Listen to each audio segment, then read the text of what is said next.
I'm Jim Beard. I'm the Curator of Geology and Director of Research and Collections here at the Virginia Museum of Natural History. And I'm standing in the Uncovering Virginia Gallery, a gallery which highlights a lot of the research activities undertaken by the scientists at this museum. And I'm standing in what's called the Solite Quarry exhibit. This exhibit highlights rocks and fossils found in the rocks that are about 225 million years old.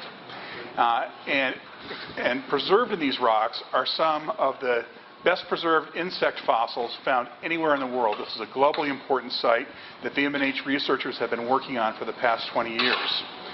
Some of the insects that we found at this site represent the earliest known forms of insects such as beetles, flies, and thrips that now represent over 100,000 species alive today. The rocks of the Solite Quarry occur at the beginning of what's known as the Triassic period. This is after a major extinction event at the end of the Paleozoic, where about 90% of all life on Earth was wiped out and then replaced by a bunch of new forms, many of which are familiar to us today. And so this is often called the dawn of the modern world. The insects are a part of this modern world. We find water bugs here that look just like the water bugs that you see today. We find thrips here that look just like the thrips that you find on your roses today. We also find lots of plants that are common today.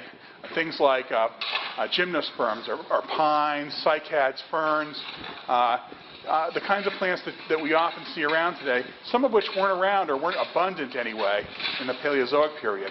This is also the time when we find the first dinosaurs, and in fact we have evidence from trackways of very early dinosaurs at the Solite Quarry.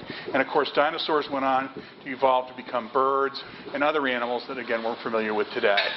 So in a lot of ways, we're looking at the window into our earliest past, our earliest recognizable past.